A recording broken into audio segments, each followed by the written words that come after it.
It's Chris Brogan. It's probably a little too late for you to go out and buy holiday stuff if you haven't really figured out everybody you need to buy for. It's a little last minute, wouldn't you think? But just in case you haven't, I have a few things, and really they're just things that I've picked up for myself or for some others that I think might be interesting. If you have a young adult in your house, maybe ages 8 to 12, there's a book that you maybe didn't pick up last year that you should have picked up called The Invention of Hugo Cabret. What's really cool about the book, it's ridiculously big. It's over 500 pages long. You tell a kid that they're going to read a 500-page book, you let me know how that works out. But what's cool is there's tons and tons and tons of illustration in there. So it's not like every page is a picture.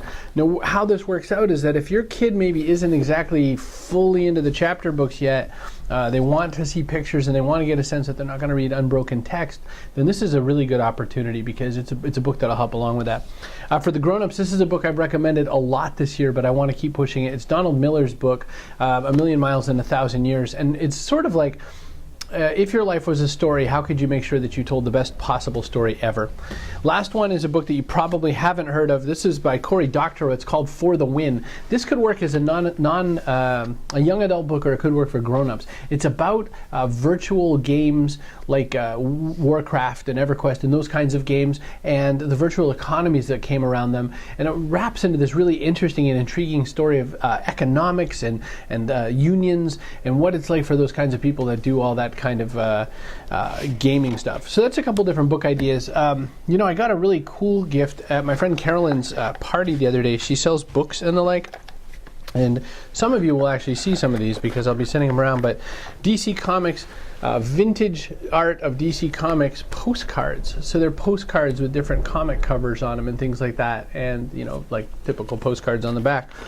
So what I liked is it's a good way to be able to jot down notes, and it's certainly good for a fella because a lot of the stuff you see for note cards are quite often flowery. So I have two liquors I wanted to show you. I went to New York and I found two really cool ones. This is Kings County Distillery Moonshine. Look at that, like old-timey moonshine. And it's from a New York City's oldest whiskey distillery, which is in Brooklyn. Also, this is quite a find. I like gin ever since my friends in the UK turned me on to it. This is a gin, it's a style called Old Tom gin by a company called Ransom in Oregon. What's really cool is it tastes more like a whiskey. You can see that it's really, dark colored and yet still has that sort of lightness of a gin. It's really, really delicious. I found it at a place called Vino, and it's VinoSite, site.com on East 27th Street, kind of, Midtown anyway. This Old Tom's by Ransom is incredible. You can put it with something the way you would serve whiskey drinks. So you could make it into something like a Manhattan. You could make it, I tried it even just with a little bit of Diet Ginger Ale. It was perfect.